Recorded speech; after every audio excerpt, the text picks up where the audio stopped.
અને શ્રી કૃષ્ણ પ્રભુને જામવાને આ મણી આપી અને મણી લઈને જ્યાં પ્રભુ ગુફાની બહાર નીકળવા જાય ત્યાં તો જામવાન કહેવા લાગ્યા, ઉભા રહ્યો પ્રભુ, હજી એક મણી છે અને તમે લેતા જાઓ. તો કૃષ્ણ કહેવા લાગ્યા, એક જ ખોવાણી, બીજી કઈ? તો જામવાન કહે, મારી દીકરી જામવતી.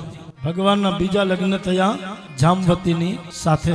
દ્વારકામાં આવી અને સત્રાજીતને મણી આપે તો સત્રાજીત કહેવા લાગ્યો કે પ્રભુ, હવે આ મણી તમે ગોતીને લાવ્યા છો તો તમારો આ મણી ઉપર હક છે, તમે લઈ જાઓ. તો શ્રી કૃષ્ણ પ્રભુ આ મણીને લઈને જાય તો સત્રાજીતે હાથ પકડ્યો, પ્રભુ હજી એક મણી છે ને લેતા જાઓ. તો કૃષ્ણ કહે, બીજી કોઈ? તો કે સત્રાજીત કહે, મારી દીકરી સત્યભામા. પ્રભુના ત્રીજા લગ્ન થયા સત્યભામાની સાથે, પ્રભુના ચોથા લગ્ન થયા મિત્રવંદાની સાથે, પ્રભુના પાંચમા લગ્ન થયા કાલિંદીની સાથે, પ્રભુના છઠ્ઠા લગ્ન થયા લક્ષ્મણની સાથે, પ્રભુના સાતમા લગ્ન થયા મિત્રવંદાની સાથે, પ્રભુના આઠમા લગ્ન થયા નગ્નજી. આવા પ્રભુના 8 લગ્ન થયા. મુખ્ય 8 પટરાણીઓ અને આ બધાના હેડ કોણ? રૂક્ષ્મણી, કારણ કે પેલા પરણીને આવેલા.